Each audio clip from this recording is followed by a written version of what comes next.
je vais essayer de développer quelques idées qui ne prétendent pas être une théorie générale et une explication de tous nos problèmes. Mais en même temps, je ne peux pas faire comme si j'étais totalement indifférent au climat social et politique qui s'installe en Europe et qui n'est pas franchement des plus encourageants. D'ailleurs, j'imaginais pas, pour dire la vérité, qu'un jour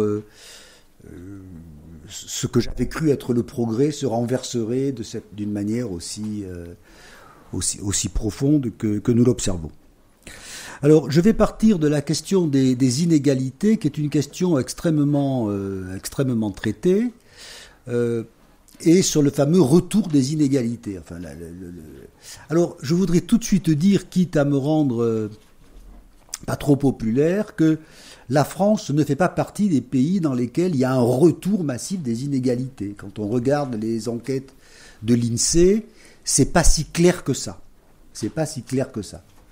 Il faut d'abord se défaire de la nostalgie d'un monde passé qui aurait été formidable. L'avantage d'être vieux, c'est qu'au moins on ne se laisse pas raconter trop de blagues sur le bonheur des 30 glorieuses des années 60 où les ouvriers étaient si heureux d'aller faire les 3-8 chez Renault. Enfin bon, on n'est pas obligé de croire à ce genre d'histoire. Et où les femmes étaient si heureuses de rester à la maison pendant que leur mari allait au bistrot. Donc, arrêtons là-dessus. Donc la France est un pays dans lequel, comme partout, il se crée un micro-monde de super riches.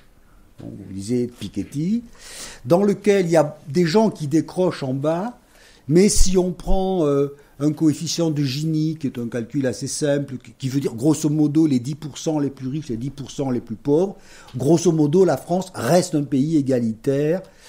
En tout cas, dans les pays de la planète, c'est un des plus égalitaires qui soit. Il faut quand même le rappeler, il y a les pays scandinaves, la Suisse qui est plus égalitaire, mais il n'y a pas tellement de pays plus égalitaires que le nôtre. Et cependant, il y a un sentiment de creusement des inégalités qui est absolument obsédant, qui fait que ce que je viens de dire est en général absolument pas accepté. Les gens disent, ce type n'est jamais sorti dans la rue, les inégalités explosent.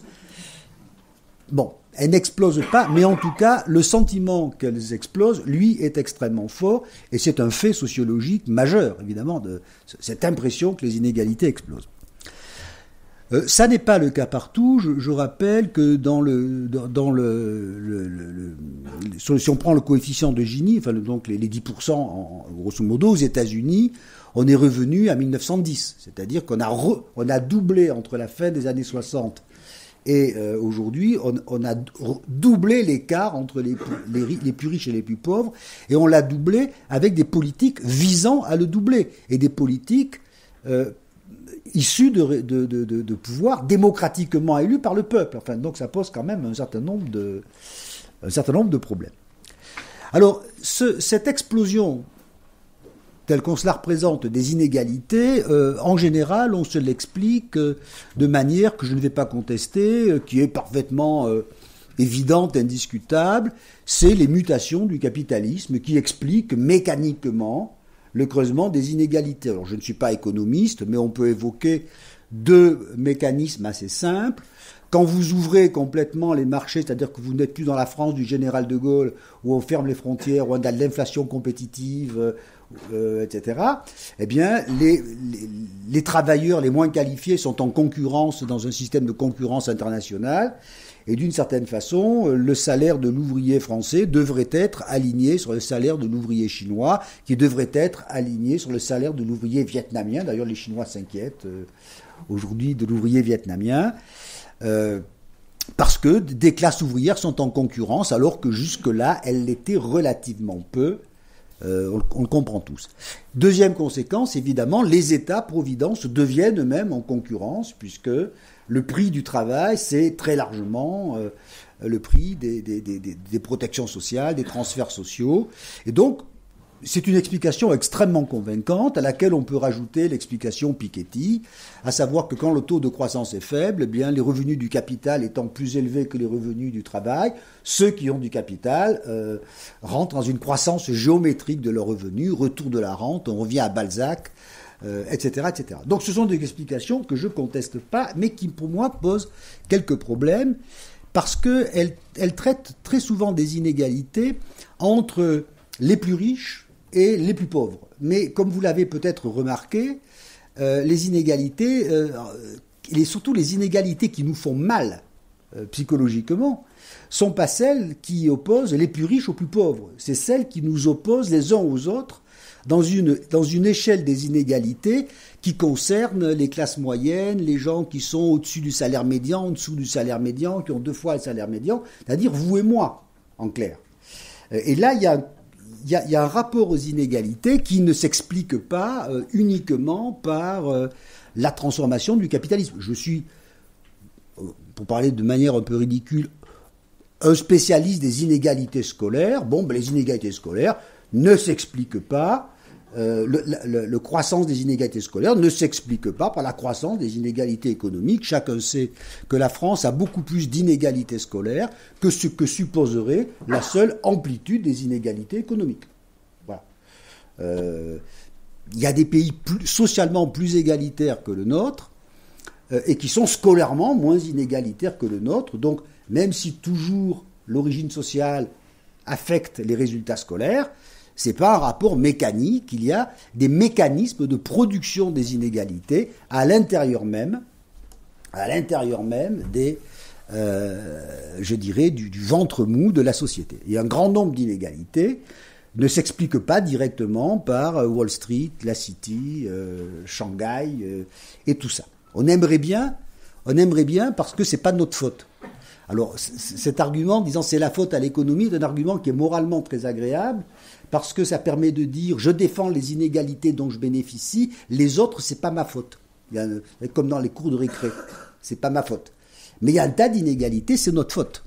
C'est notre faute dans le sens où c'est le résultat de nos actions. S'il y a une inégalité en termes, par exemple, d'offres médicales, parce qu'il n'y a pas de médecins à la campagne, c'est parce que les médecins ne veulent pas y aller. C'est pas la faute à Wall Street.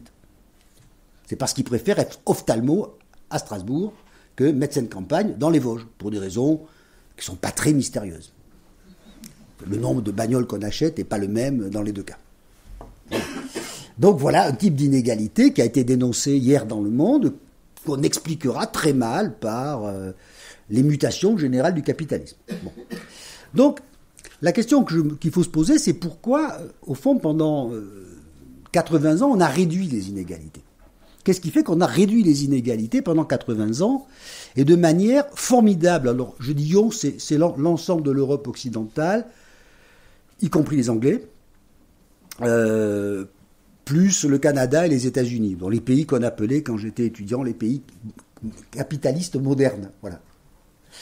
Dans ces pays-là, on a formidablement réduit les inégalités, puisqu'on a fait passer entre 1910 et 1980, l'amplitude des inégalités a été diminuée par 2. Il n'y a pas beaucoup d'exemples dans l'histoire de l'humanité où on divise par 2 l'amplitude des inégalités. Et si on les a réduites, c'est parce qu'il y a eu une volonté sociale et politique de réduire les inégalités. Voilà. C'est parce que on a considéré que c'était un objectif majeur. On peut évoquer plusieurs choses. D'abord, la force du mouvement ouvrier, ça aide. La peur de la révolution, ça aide. Les guerres, enfin je veux pas... Quand je dis ça, j'ai toujours peur que quelqu'un pense que je suis... que j'appelle à une nouvelle guerre pour créer de la solidarité, mais bon... il n'empêche que les grandes réformes sociales, c'est en 1918, en 1944 en France et ailleurs. Donc, toute une série de facteurs, y compris d'ailleurs des facteurs d'organisation du capitalisme qui jouent dans ce sens. Aujourd'hui, l'hypothèse que je fais, c'est que ces facteurs ne jouent plus et que par conséquent, tout ce que j'appelle la solidarité, c'est-à-dire ce qui fait que l'on désire transformer une égalité de principe en une égalité sociale, mon hypothèse est que ces facteurs sont en train de décliner très fortement. Et qu'au fond, un grand nombre d'inégalités relèvent de nos propres pratiques, ce qui ne veut pas dire que nous sommes immoraux, mais qui veut dire que nous choisissons pratiquement l'inégalité. Je vais prendre quelques exemples très simples. Premier exemple, évidemment, qui concerne Adeus en priorité, c'est que je ne crois pas que l'offre des politiques publiques, des politiques de la ville depuis 30 ans en France vise à produire de l'inégalité urbaine. Mon sentiment n'est pas celui-là, sauf à supposer que les hommes politiques ont une perversité telle qu'ils auraient l'air de vouloir l'égalité tout en faisant le contraire.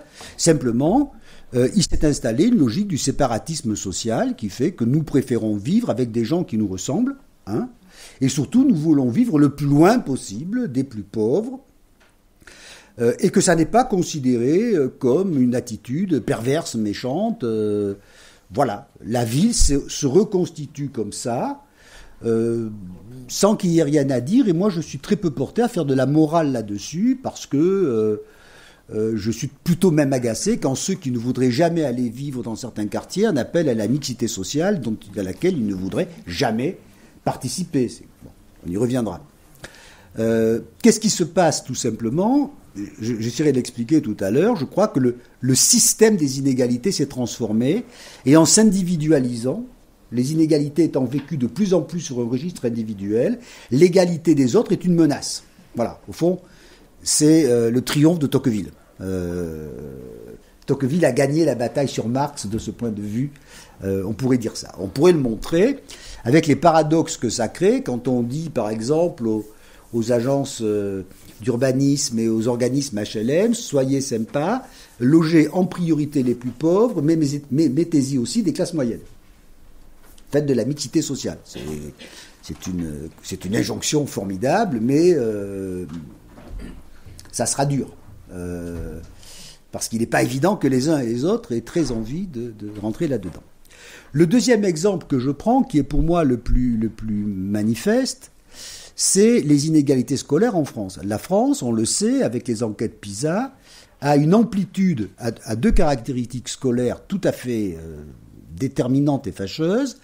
La première, c'est que l'amplitude des inégalités de performance scolaire en France est beaucoup plus grande qu'elle ne l'est dans des pays. Elle est plus grande en France qu'au Chili. S'il y a ici des gens qui connaissent le Chili, c'est pas un pays franchement égalitaire. Mais l'écart entre les bons et les mauvais élèves est plus grand en France qu'il ne l'est au Chili. Bon. Donc, très grande amplitude de performance scolaire, et quel que soit le moment où on les mesure. Hein, c'est à 15 ans à Pisa, mais dans les enquêtes pires, à 12 ans, enfin, bon, voilà. Et deuxième chose, évidemment, l'impact de l'origine sociale sur les performances scolaires est plus fort en France qu'il ne l'est au Chili, qu'il ne l'est en Angleterre, et Dieu sait si l'Angleterre est un pays infâme, beaucoup plus fort qu'il ne l'est aux États-Unis, etc. Donc, chez nous, on est vraiment le pays de Bourdieu. Voilà. Je ne pense pas que Bourdieu l'ait fait exprès, mais d'une certaine manière, voilà. Voilà. Alors, comment expliquer ça ? C'est très compliqué, puisque on est le pays de la centralisation absolue, le pays dans lequel tous les profs se valent et sont clonés par les mêmes concours, dans lequel si on touche à un programme national, tout le monde pète un câble, dans lequel si on enlève le latin, c'est la fin de la civilisation, alors que... Bon.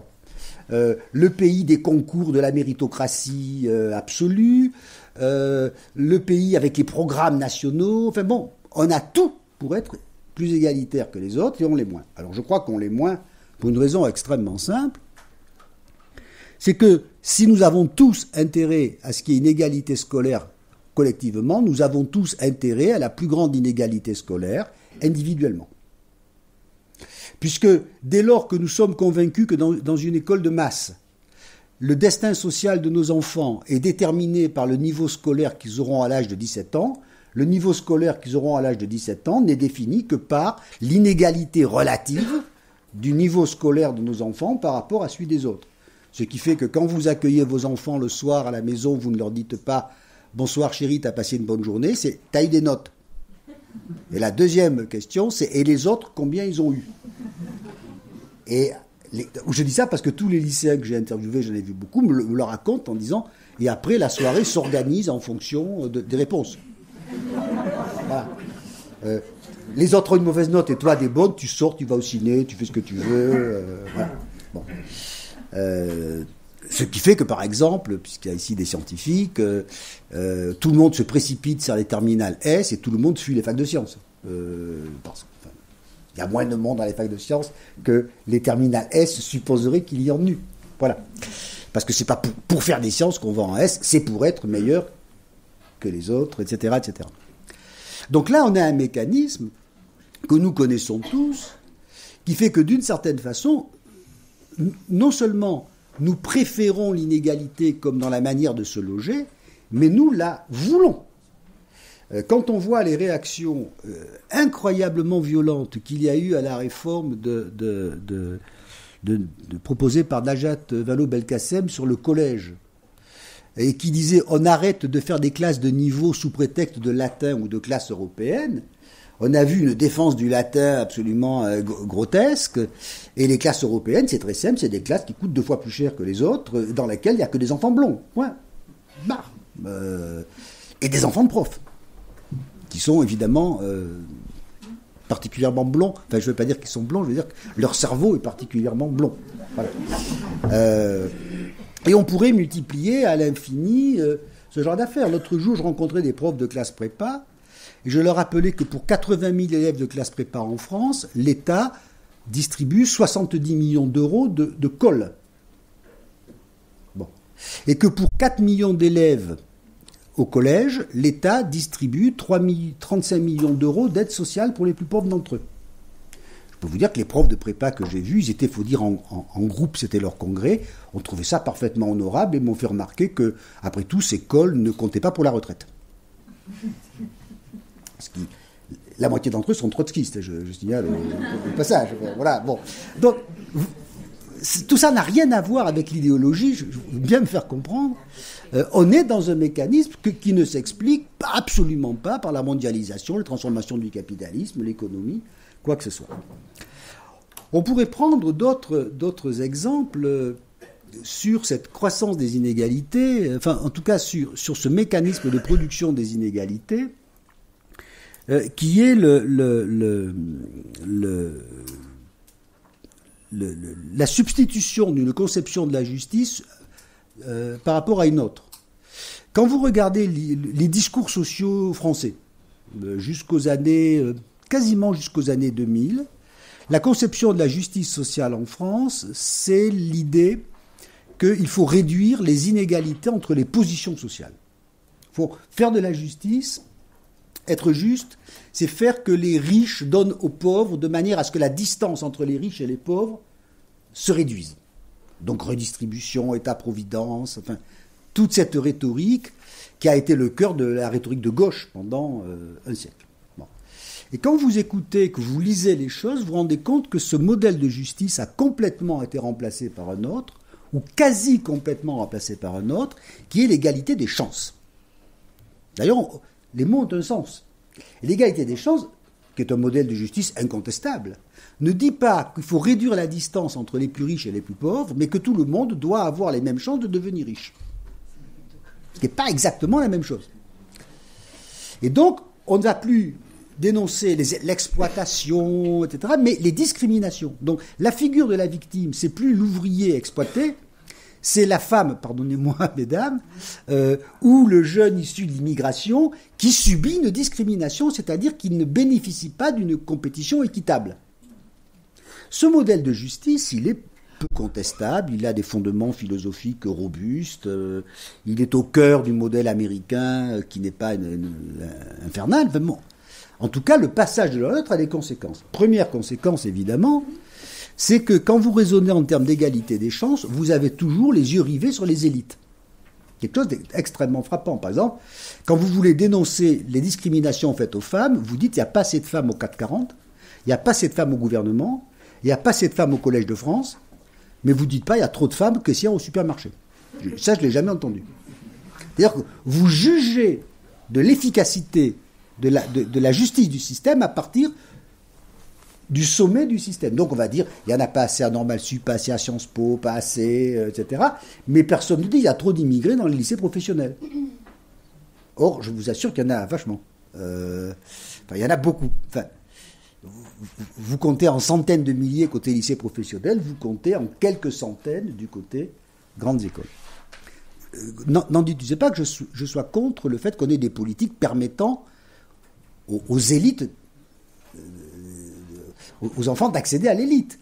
Mais c'est un modèle de justice qui a un prix. Et la seconde conséquence de ce modèle, c'est que dans ce modèle-là, si vous avez, pour que les vainqueurs de cette compétition méritocratique tirent gloire et dignité de leur triomphe, il faut que les vaincus en tirent honte et culpabilité. Et donc, on voit dans les enquêtes européennes un changement très, très sensible. C'est que quand vous demandez en 1975 quelle est la cause du chômage et de la pauvreté, les gens vous répondent le système économique. Ça ne veut pas dire qu'ils sont communistes, ils pensent que c'est un mécanisme. Et quand vous posez la même question aujourd'hui, les gens vous répondent majoritairement dans tous les pays d'Europe, y compris la France, que la cause du chômage, c'est les chômeurs, que la cause de la pauvreté, c'est les pauvres. Parce qu'après tout, ils n'avaient qu'à faire un petit effort. Alors si vous ne me croyez pas, lancez ce soir avec des bons amis conversation sur le chômage, et s'il n'y a pas une petite voix qui s'élève au bout de la table pour dire « ouais, mais quand même, il y a des chômeurs qui abusent », vous me le direz, je vous enverrai une bouteille de Bordeaux. Enfin, je veux dire, je suis sûr qu'il y aura quelqu'un qui fera remarquer que, bon, il faut quand même pas être dupe. Voilà. Donc, ça, c'est un changement marquant, parce qu'évidemment, si les victimes sont responsables de leur malheur, il n'y a plus de raison d'être solidaire des victimes. D'accord ? Pour être solidaire des victimes, encore faut-il qu'elles soient innocentes. Mais dans un système de justice, dans un système méritocratique, les victimes ne sont pas nécessairement innocentes, parce qu'après tout, elles sont allées à l'école, parce qu'après tout, elles avaient les mêmes choix, parce qu'après tout, on les a aidées, etc. Je voudrais bien me faire comprendre. Et donc, vous commencez à avoir des ruptures de solidarité, et pour peu que les victimes en question n'aient pas exactement la même origine, la même culture et la même couleur, comme tous les sociologues l'ont montré, quand vous avez une superposition des clivages culturels, ethniques et des clivages sociaux, la solidarité à l'égard des victimes faiblit considérablement. Voilà. On pourrait prendre 1000 exemples. Un autre aussi, c'est le thème du déclassement. On parle beaucoup du déclassement des classes moyennes. Les sociologues qui étudient ça, les économistes comme Éric Morin disent qu'il n'y a pas tellement de déclassement des classes moyennes, mais il y a une peur bleue du déclassement. Il n'y a pas vraiment de déclassement. Mais par contre, il y a une peur considérable du déclassement parce qu'il y a, au fond, une fragilité des systèmes. Alors, comment expliquer ça ? Comment expliquer, au fond, ces conduites ? Plutôt, comment expliquer qu'elles se déploient sans véritablement de résistance, d'une certaine manière ? Alors, l'hypothèse que je fais, qui n'est pas bien originale, c'est que pour vouloir l'égalité,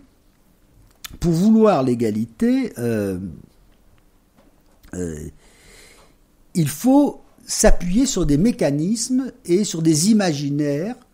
Je vais introduire le troisième thème du triptyque républicain de la fraternité. Au fond, comme l'observait John Rawls, qui était un philosophe de la justice très important, il disait on a beaucoup écrit sur l'égalité, beaucoup sur la liberté, sur la fraternité, tout le monde est très embêté, parce que c'est un truc un peu religieux, obscur, irrationnel, etc.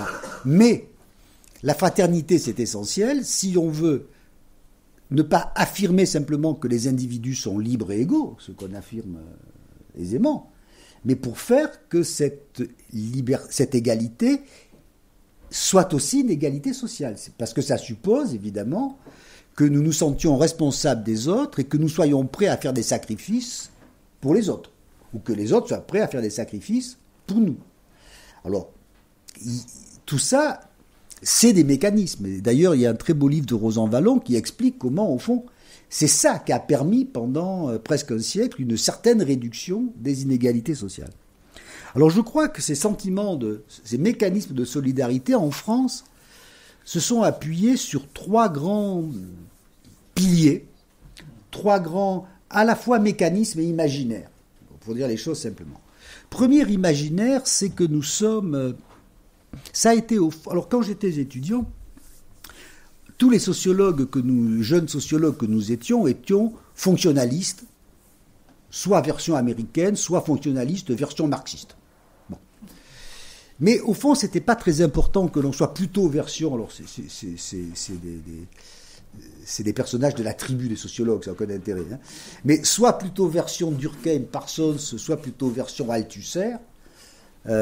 C'était l'idée, au fond, que la société, que les inégalités sociales forment un système d'interdépendance. pour dire les choses simplement. C'est-à-dire que d'une certaine manière, les riches sont riches parce qu'ils exploitent les pauvres. Que tout le monde est solidaire de tout le monde. C'est le grand thème saint-simonien, vous voulez, de l'imaginaire saint-simonien, disant la société est une ruche. Et dans la ruche, il y a des abeilles riches, des abeilles pauvres, mais toutes les abeilles contribuent à la vie de la ruche, et la ruche doit quelque chose à toutes les abeilles qui contribuent à la tribu. Voilà. D'où d'ailleurs l'idée que ce qui est fondamental, c'est le travail. Il y a la citoyenneté politique, etc. Mais la citoyenneté sociale, c'est la citoyenneté des travailleurs. Les femmes des travailleurs ont des droits parce qu'elles ont épousé un travailleur. Les enfants de travailleurs ont des droits qui sont les droits du travailleur. Et les travailleurs, c'est tout le thème solidariste à la Durkheim et à la Dudy, qui a fondé l'État-providence français, c'est que d'une certaine manière, dans ce système, il y a des conflits de classe très violents, mais il n'empêche qu'il y a la société les individus ont des devoirs et la société a des dettes. Il y a des créances et des droits. Au fond, alors je racontais ça ce matin, mais aujourd'hui on célèbre, je sais pas, on commémore juin 36. Quand vous regardez toute la rhétorique des retraites et des congés payés de juin 36, c'est pas le congé payé, c'est pas le droit d'aller glander à la plage. C'est le droit qu'a le travailleur qui a beaucoup donné à la nation de se reposer, de reproduire sa force de travail. La retraite, c'est pas le droit de rien faire. C'est le droit à une fin de vie honorable quand on a donné sa santé, sa vie à la société. Bon. Les allocs, c'est le droit, c'est ce que la société donne aux femmes qui ont donné des enfants, pas à leur famille, à leur narcissisme, mais qui ont donné des enfants à la société. Et la société va leur donner. Et d'ailleurs, les allocs sont égales, quels que soient vos revenus, parce que tous les enfants se valent de ce point de vue, qui est un peu différent du quotient familial. Voilà.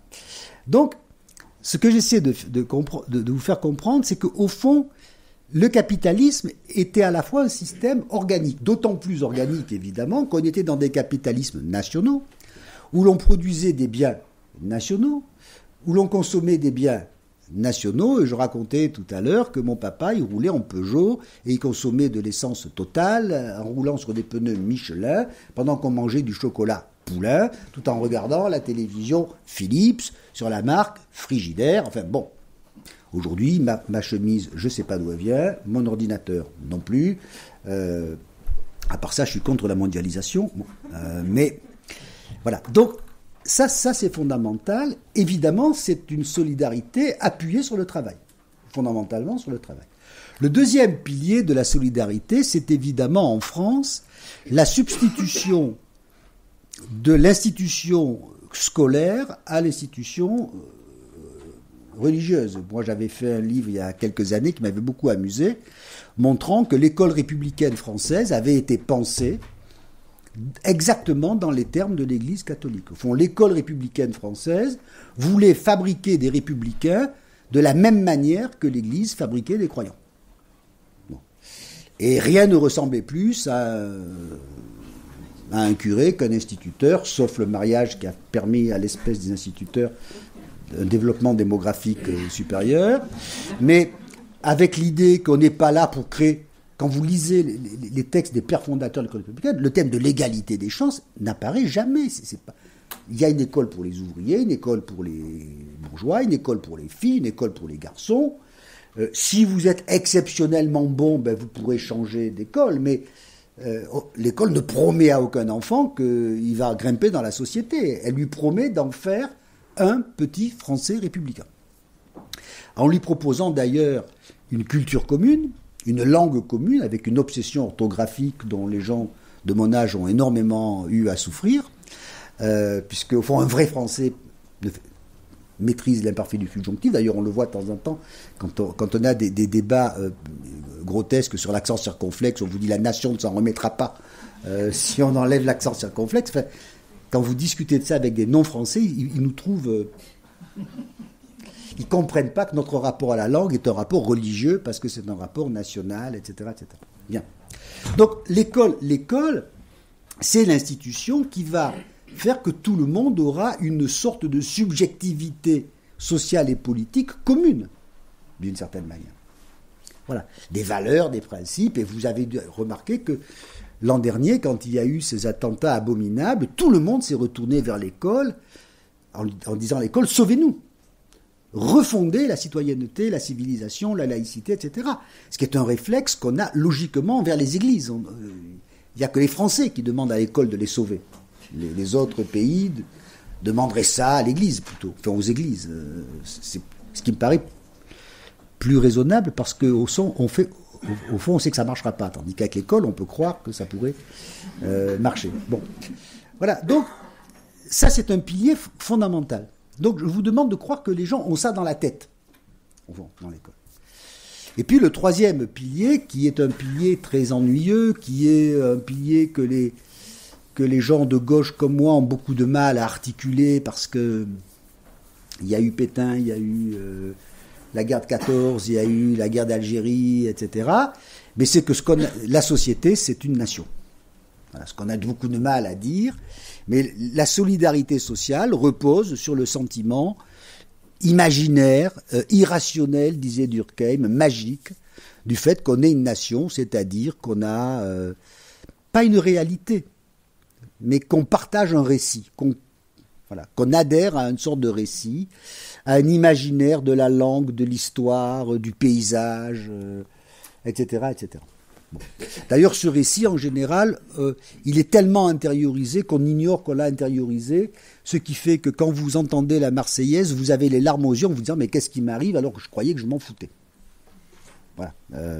Je dis ça parce que ça va se passer avec les matchs de foot dans les jours qui viennent. Ce qui est d'ailleurs la preuve que dans la conscience individuelle, il y a aussi une conscience collective qui fait que vous pouvez éprouver une émotion collective sans être individuellement concerné. Je ne sais pas si je me fais comprendre. C'est le propre de l'émotion religieuse, hein, je le signale à tout hasard. C'est pour ça qu'on chante dans les églises. Donc, un pilier division du travail, un pilier institution et un pilier nation. Évidemment, si vous regardez la solidarité à partir de ces trois piliers, il n'est pas difficile d'observer que ces trois piliers... Alors, je vais pas vous faire le coup du tout fout le camp, mais il est évident que la période historique que nous vivons est dominée par la décomposition de ces piliers. Premier élément, évidemment, il y a toujours des riches et des pauvres, il y a toujours des inégalités, il y en a peut-être même de plus en plus, mais il est très difficile de les interpréter comme un système de classe sociale. Au fond, on pourrait dire pour donner un sujet à des étudiants de première année de sociologie, on est passé d'un système d'inégalité de classe à un système d'inégalité sans classe. Avec, d'ailleurs, une individualisation croissante des inégalités. Quand vous êtes dans un système de classe, si vous voulez, vous êtes au chaud dans votre classe sociale. Hein? Vous comparez votre classe sociale à l'autre classe sociale, avec une culture de classe, des traditions de classe, des manières de manger, de boire, de s'amuser, de parler, de chanter, etc. Bon.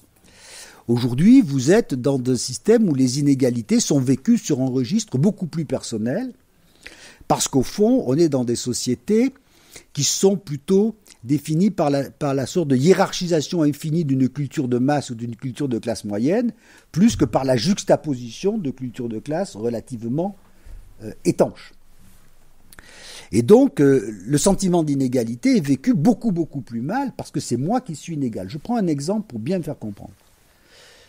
Quand j'étais au lycée, le monde juvénile était coupé en deux, grosso modo. Il y avait ceux qui allaient au lycée et qui passeraient le baccalauréat, c'est-à-dire ce que Sartre appelait le certificat d'entrée dans la bourgeoisie.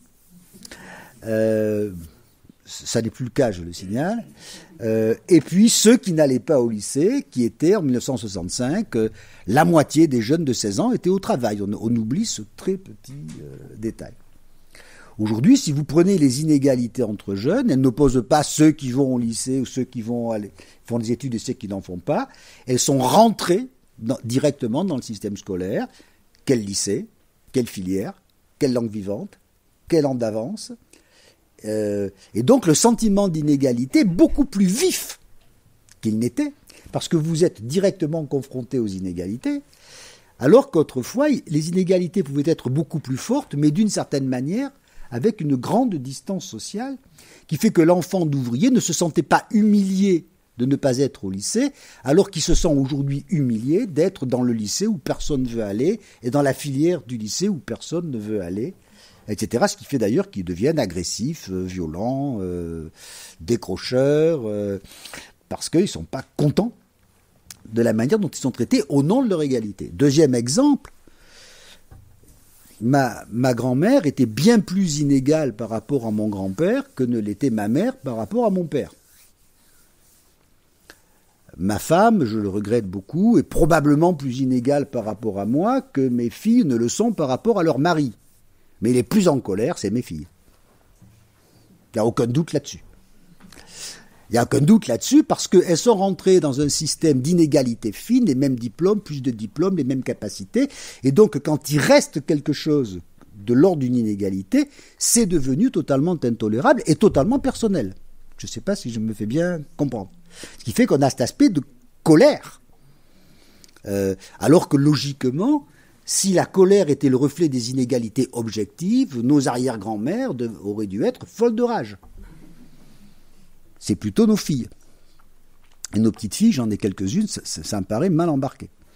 Parce qu'elles travaillent mieux, parce que pourquoi pas. Enfin, vous voyez, parce qu'au fond, on est plus égaux. On pourrait prendre aussi d'autres exemples. Quand on fait les enquêtes, ici, il y a des gens qui ont fait auprès des migrants. Quand vous êtes avec des gens qui se définissent comme des migrants, c'est-à-dire qui disent « je suis un étranger qui vit en France », on s'aperçoit que les inégalités sont grandes et relativement bien tolérées parce que comme je suis étranger, je ne suis pas égal. Mais les enfants ou les petits-enfants des migrants qui, eux, considèrent qu'ils sont égaux, sont très très en colère des inégalités qu'ils subissent et qui sont moins grandes que celles que subissaient leurs arrière-grands-parents. Donc, il faut bien comprendre que ce système d'explosion du système de classe, au fond, a exacerbé le sentiment d'inégalité et affaibli par là même le sentiment de solidarité. Deuxième facteur, évidemment, c'est que les institutions qui étaient des machines à mettre de l'ordre dans les têtes, au fond. Qui oserait dire aujourd'hui que l'institution scolaire est une machine à fabriquer des petits Français qui croient de manière homogène à la morale de la République. Enfin, tout le monde sait bien que l'école est une machine à trier. Et que d'ailleurs, si l'école n'était pas là pour trier, on n'y enverrait pas nos enfants. Parce qu'il n'est même pas sûr qu'au fond, ils ne pourraient pas apprendre tout seuls grâce à un tas de technologies disponibles aussi bien qu'à l'école. Enfin, voilà, c'est un peu, ce que je dis est un peu hard, mais voilà. Reprenez l'argument que l'on dit, qui est toujours incroyable, que l'on dit, il faut scolariser à 2 ans parce que c'est bon pour la suite des études. Bon, moi j'aimerais une enquête qui dise, est-ce que les gamins sont heureux d'être à l'école à 2 ans? Une question qui apparaîtrait parfaitement... Alors c'est bon parce que ça permet de réussir les études, parce que ça permet aux mères de travailler dans plein de trucs qui sont parfaitement légitimes. D'ailleurs, c'est pas vrai que ça favorise l'égalité de résultats, je le signale au passage. Bon, mais peu importe. En tout cas, la rhétorique de l'institution scolaire a complètement changé. Il y avait un modèle moral républicain. Bon, ben ce modèle moral républicain, on ne sait pas trop par quoi le remplacer. On va faire chanter la Marseillaise, interdire le porc à la cantine, enfin un certain nombre de choses parfaitement discutables, mais bon. On pourrait, pour dire d'une certaine manière, les institutions dans notre République étaient des sortes de sanctuaires avec une autorité sacrée incarnant la nation, le progrès. Ce sont devenus des organisations mettant en œuvre des politiques publiques, pour dire les choses plus simplement. C'est plus intelligent, c'est plus efficace, ça marche mieux, sans aucun doute. L'hôpital marche 1000 fois mieux qu'autrefois, mais ça n'est plus vraiment des modèles institutionnels. D'où le sentiment de vertige qui envahit les gens et cette espèce il y a un silence étrange, cette espèce de d'obsession, du déclassement, de on ne nous respecte plus, on n'est plus respecté, on a perdu notre prestige, et on trouve ça chez les flics, chez les juges, chez les enseignants, chez les curés. En fait, tout le monde a le sentiment que le sacré a disparu, ou plus exactement, qui s'est recomposé comme un sacré très protestant, très personnel, etc., etc. Et puis le dernier point, évidemment, c'est que le récit national français était un récit très sophistiqué en réalité, disant la France est une nation avec une culture homogène, les Français sont des gens qui partagent la même langue, le même imaginaire, etc., tout en sachant que c'est pas vrai, puisqu'il y a des Français un peu bretons, des Français un peu occitans, des Français un peu alsaciens, etc. Mais tout ça fonctionnait avec l'idée qu'il y avait une hiérarchisation des registres culturels. Moi, j'avais par exemple dans ma famille des oncles instituteurs républicains qui, une fois la classe finie, enseignaient l'occitan à leurs élèves. Si on leur avait dit qu'ils trahissaient la République, ils n'auraient jamais imaginé. Ils disaient, mais on est dans une hiérarchie. Voilà, c'est la langue du village, il y a la langue de la nation, il y a la langue des familles. Vous voyez, on était dans cet ordre. Quand on lit les grands récits de l'immigration, c'était ça. On disait à l'ouvrier italien qui arrive en Lorraine, qui maintenant fait partie de la région, je ne sais plus comment elle s'appelle, Grand Est, on lui disait, tu as le droit de manger des pâtes, tu as le droit de parler, si tu vas à la messe, pas trop quand même.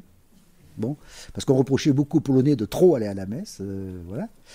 Et ces gens rentraient dans une hiérarchie, donc j'étais à la CGT, à l'école, au Parti communiste, et puis j'avais une vie, etc. Et tout ça se passait assez bien. Évidemment, avec la mondialisation, on n'a pas échangé que des biens économiques, on échange aussi des populations, des cultures, et on sait que l'idée que la nation est un ensemble homogène de gens qui croient au même Dieu, qui partagent le même imaginaire, c'est pas très bien engagé.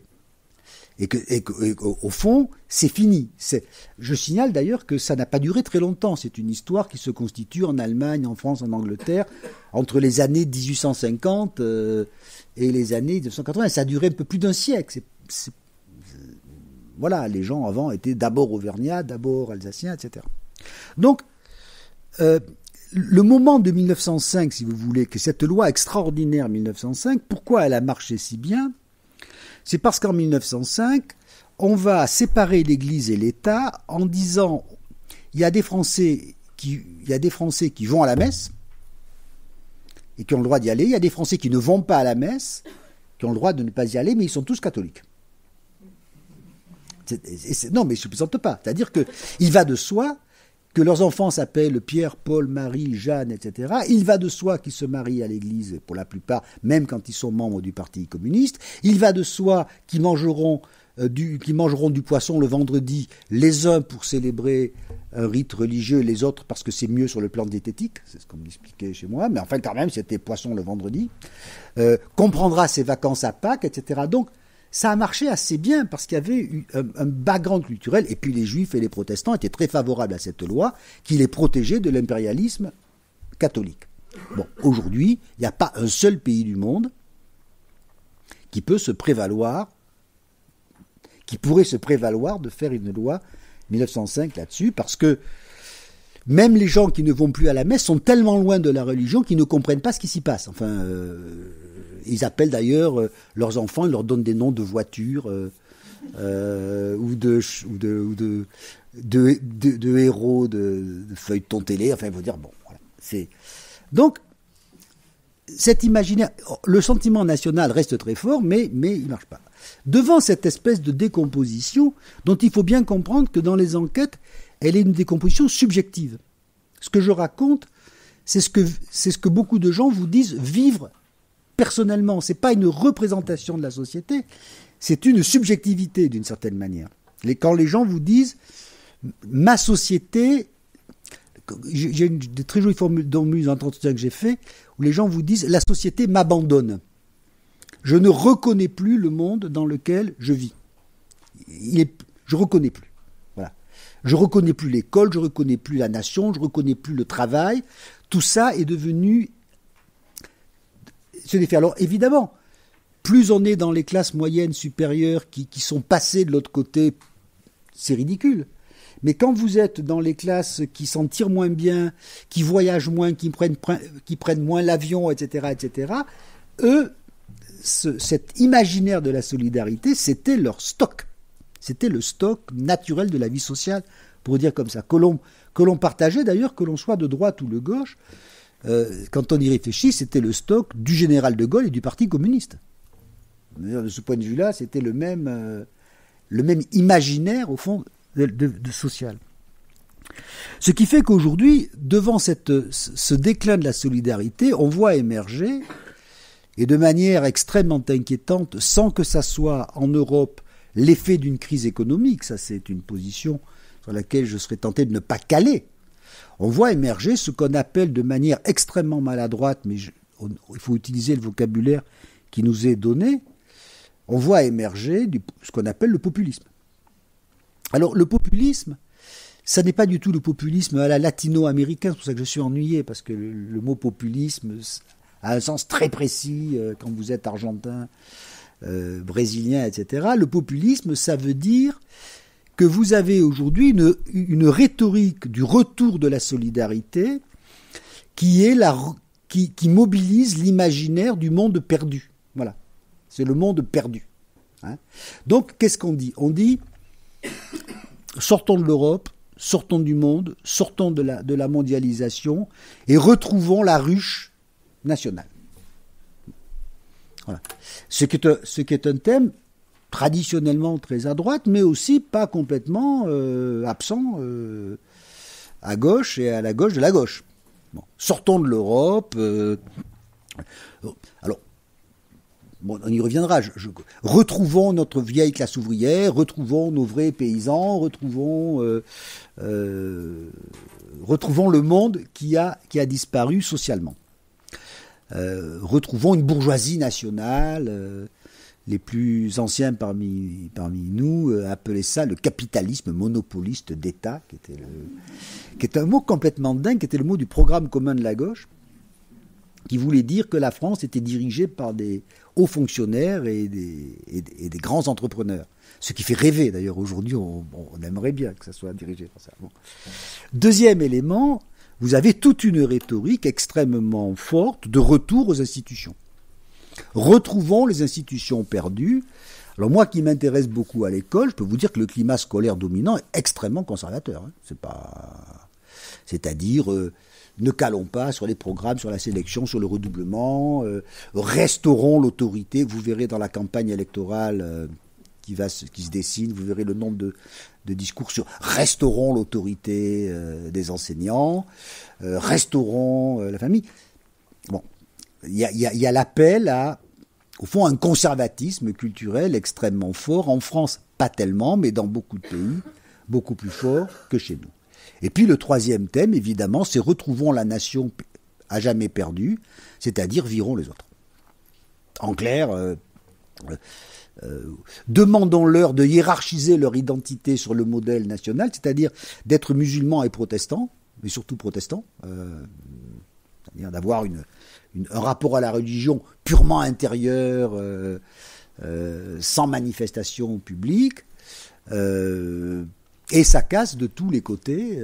On voit aussi des thèmes très intéressants qui m'ont beaucoup intéressé sur la peur de perdre le rapport à la nature. Quand on regarde des choses comme les manifs pour tous, c'est pas des manifs, contrairement à ce qu'on pense, qui ont été dominés par l'homophobie, etc. C'est des manifs qui ont été dominés par l'idée que si des homosexuels peuvent avoir des enfants, ça veut dire que la famille hétérosexuelle n'est plus la seule famille possible, et que donc elle n'est plus la norme, et que donc elle devient une famille minoritaire à son tour. Je ne sais pas si je me fais comprendre.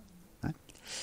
Si je suis tolérant, je peux dire que les autres peuvent faire tout ce qu'ils veulent dans leur lit, mais si les autres font des enfants comme moi, ça veut dire que moi, qui suis la majorité statistique, je deviens la minorité, je deviens une minorité parmi d'autres.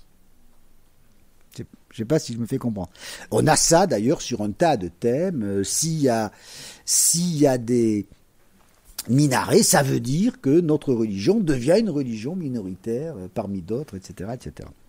Donc le trouble est extrêmement profond, et je crois, évidemment, mais là je cesse d'être sociologue, mais vous vous en doutez que je n'étais pas complètement neutre, évidemment, ce scénario m'effraie. Alors il m'effraie parce que, bon, évidemment, bien sûr, je le trouve pas très sympathique, pour dire les choses. L'idée de chasser les gens, l'idée de fermer ses frontières, l'idée de refaire des institutions musclées, ça ne me paraît pas. L'idée qu'il faut des sauveurs vertueux, depuis Robespierre, je suis pas très favorable à ça. Bon, moralement, ça peut me gêner. Mais ce qu'il y a surtout, c'est que ce scénario est absurde. C'est-à-dire que nous ne retrouverons pas, évidemment, une économie nationale, ou alors il faut qu'on consomme tout notre vin et tous nos Airbus. Ça va quand même être extrêmement lourd à digérer. Bon, il faudra perdre l'habitude de manger des tomates à Noël. Enfin bon, tout ça n'est pas, de mon point de vue, véritablement sérieux. Le retour des institutions fortes, je crois que, y compris ceux qui les demandent, ne l'accepteraient pas pour eux. Par exemple, moi j'avais fait des entretiens où les gens disent qu'il faudrait quand même que les femmes reviennent à la cuisine, mais pas la mienne, et pas mes filles. Il faudrait que les gens arrêtent de divorcer, mais pas moi. Je suis favorable à une école autoritaire, surtout pour les enfants des autres, pas pour la mienne. Donc c'est quasiment de l'ordre du fantasme, d'une certaine manière. Et on pourrait le montrer, l'évolution des mœurs, c'est encore plus radical que l'évolution du capitalisme, au fond. Il n'y a pas de retour en arrière. Quant au dernier point, évidemment, c'est le plus compliqué. Moi, je reste persuadé que nous allons vivre encore longtemps dans des nations. Et que la nation restera le support de la solidarité pendant encore très longtemps. C'est-à-dire qu'on paiera des impôts dans un cadre national parce que on se sentira des devoirs à l'égard de nos compatriotes. Évidemment, c'est très compliqué parce que parce que ça suppose au fond de se réapproprier le thème de la nation sans en faire un thème de l'exclusion et du rejet. Mais on pourrait trouver que historiquement, après tout, la nation, ça a été ça. Si vous prenez la nation révolutionnaire, la française, elle disait que les amoureux de la liberté devenaient français par définition. En tout cas, il faut réécrire des récits nationaux. On ne peut pas en rester dans cet imaginaire national alors que la réalité ne correspond plus à rien. Mais en même temps, si je peux me permettre, si les gens raisonnables ne s'intéressent pas à la nation et à tous ces thèmes un peu imaginaires, il y a suffisamment de gens déraisonnables pour s'y intéresser pour nous, si je peux dire. Donc, aujourd'hui, il me semble que si on veut reposer la question des inégalités, l'enjeu intellectuel et politique qui nous est donné, c'est de refabriquer des mécanismes et des sentiments de solidarité. Voilà. Je pense que, au fond, le chemin vers l'égalité, passe par la solidarité, c'est-à-dire par le fait que l'on désire véritablement l'égalité des autres. Et je répète que sans être méchant, ce processus, quand même, est en train de s'affaiblir considérablement. Donc je crois que de ce côté-là, et je vais m'arrêter, il y a plusieurs chantiers qui pourraient nous être proposés, mais je n'ai pas d'expertise là-dessus et rien à dire, mais simplement évoquer un certain nombre de problèmes. Nous sommes dans des sociétés qui tiennent par le système politique et la démocratie. Quand on a coupé la tête au roi, on a pris le risque de faire que la société se représente elle-même dans son système politique. Et on voit bien que partout en Europe, il y a une crise profonde de la démocratie, de la confiance démocratique, de la légitimité démocratique. Les Italiens votent n'importe comment, alors que pour la première fois, ils ont un président du Conseil à peu près convenable, Renzi, mais ils ne sont pas contents, donc ils votent pour un Coluche local, enfin c'est quand même très embêtant.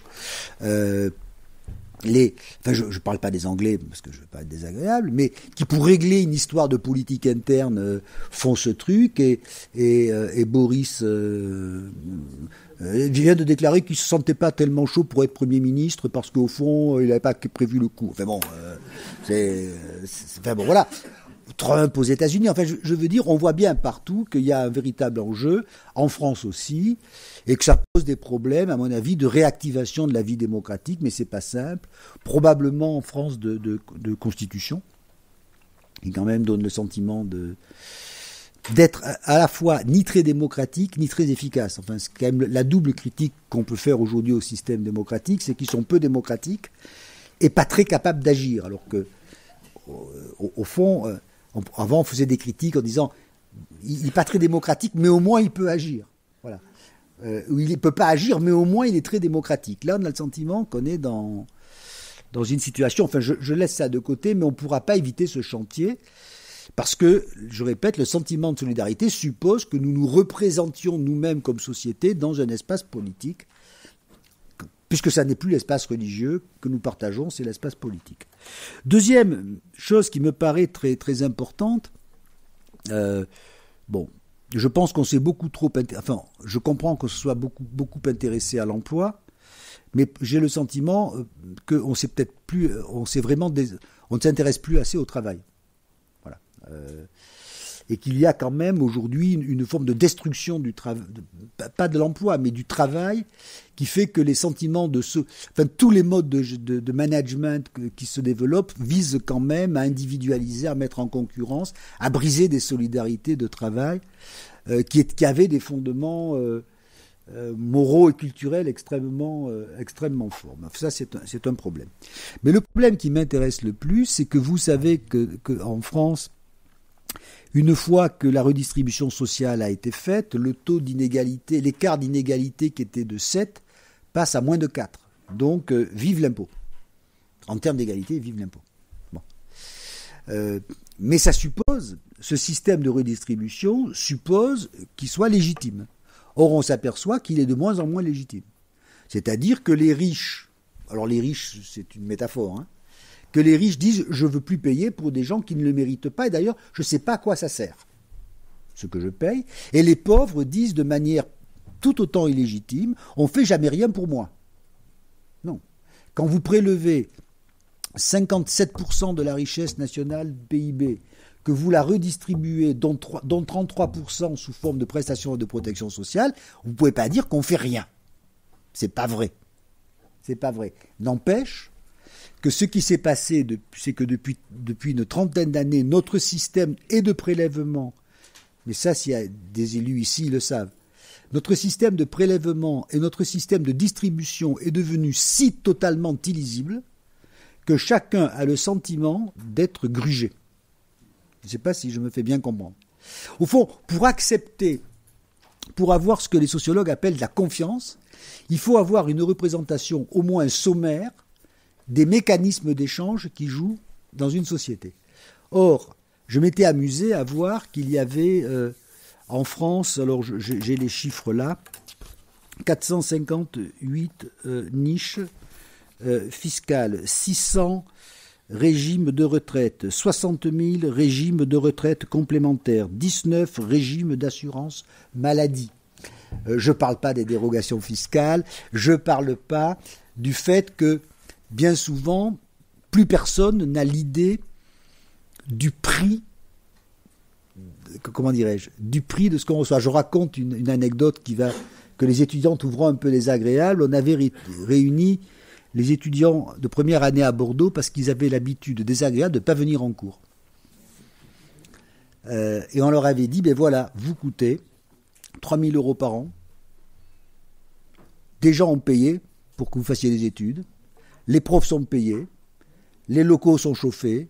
Alors on voyait les yeux qui se carquillaient du style « Ah ouais, vous êtes payés ah ouais, ça coûte ». Et ils pensaient, cette bande de crétins, que leurs études étaient gratuites, parce qu'ils ne les payaient pas. Non mais bon. Donc à partir de là, je comprenez bien ce que je veux dire. Je ne suis pas pour que les étudiants soient culpabilisés par le prix de leurs études, et je ne suis pas pour... Mais c'est très troublant de voir que pour une partie de la population, il y a un sentiment de décrochage absolu. Donc à partir de là, le mécanisme, alors si je raisonne comme Marcel Mauss, si vous voulez, ou comme Durkheim, le mécanisme élémentaire de la solidarité est brisé. Il faut que le malade sache, il faut que le malade ne paye pas, mais il faut que le malade sache ce que ça coûte. Je ne serais pas hostile à ce que le médecin le sache aussi, je le signale au passage, qui serait d'ailleurs nécessaire pour que le malade le sache. Non pas pour créer de la culpabilité, mais pour bien faire comprendre que dans une société comme la nôtre, qui prélève et redistribue plus de la moitié de sa richesse nationale, il y a là des mécanismes de solidarité. Et ces mécanismes, on s'aperçoit qu'ils se défont parce que plus personne ne sait qui paye, qui gagne. Et il faut reconnaître que c'est à peu près incompréhensible. Enfin, je veux dire, il y a quelques experts à Bercy et à la région ou à la communauté urbaine de Strasbourg qui ont une vague idée. Mais pour le reste, quand on a fait les enquêtes à Bordeaux aux gens, pourquoi vous payez pas le tram, et bien ils répondent parce que ça coûte rien. Ben si, quand même, un peu, vaguement. Y a quelqu'un a payé, enfin de la richesse a été détournée. Je sais pas si je me fais bien comprendre. Ce qui fait d'ailleurs que je le signale, les petits pays ont un avantage de solidarité formidable là-dessus. La vertu des Suisses, c'est que c'est petit. Et c'est tellement petit qu'ils ont fait des micro-États au sein d'un tout petit pays pour créer du contrôle social. Mais la vertu de l'Islande, que tout le monde idolâtre jusqu'à dimanche au soir, c'est que quand le Premier ministre déconne, on le croise dans la rue et il dégage parce qu'ils sont 300 000. Enfin, nous, on a évidemment un problème plus considérable, mais on ne peut pas en rester à ces mécanismes. Dernier élément, et je m'arrête, bon, il y en aurait d'autres à faire, mais c'est que je crois qu'on ne peut pas continuer à être une société qui devient de fait une société pluriculturelle, dans laquelle on continue à se raconter l'histoire de France de la manière dont on se la raconte. Voilà. Au fond, dans l'histoire de France, on a fait rentrer les Bretons, les Alsaciens, les Occitans, les Auvergnats. On a fabriqué une histoire dans laquelle ils entraient, alors que l'histoire de France, on sait bien que c'est l'histoire de quelques familles du bassin parisien, si je peux me permettre, dont la langue est devenue d'ailleurs la langue nationale, dont l'accent est même devenu le seul accent légitime, etc. Donc, mais il n'empêche qu'on a fabriqué une histoire, un récit dans lequel d'autres sont entrés. Il me semble que si on en reste là, on aura du mal. Et puis le dernier, et donc raconter ça, c'est aussi peut-être retrouver une manière de hiérarchiser des identités. Et pas simplement en disant il y a d'un côté l'identité abstraite du citoyen public et de l'autre des identités privées purement choisies. C'est pas vrai entre les deux. Il faudra qu'on sache ce qu'on fait des identités religieuses. Il faudra que l'on sache ce qu'on fait des identités. En France, dès qu'on dit ça, on a le sentiment de menacer la République au nom du communautarisme. Mais je vois pas comment on peut regrouper les gens en fonction de leur communauté et leur dire qu'ils doivent s'organiser en tant que citoyens en faisant semblant de ne pas avoir de communauté. Je ne sais pas si il est difficile d'être plus clair.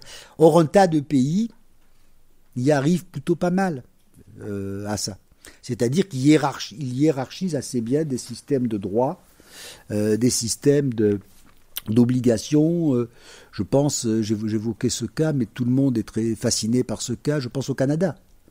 Le Canada est quand même un pays assez étonnant, qui est un pays totalement pluriculturel, dans lequel on vit plutôt pas mal, de ce point de vue-là, mais avec un système politique très élaboré d'expression des communautés, d'affirmation de ce qui est le droit général, de ce qui est le droit particulier, de ce qui est possible et ce qui ne l'est pas. Et en France, vous savez que nous avons un mal fou à avoir ce genre de débat, parce que chaque fois, la République ne s'en remettra pas. Et comme il y a beaucoup de gens ici qui s'intéressent aux politiques locales, on sait bien que le maire, il finit par discuter avec l'imam et avec le rabbin, et que quand il est à l'Assemblée nationale, il dénonce comme une pratique anti-républicaine ce qu'il fait dès le lundi dans sa commune. Enfin, pas ici évidemment, mais dans d'autres régions de France.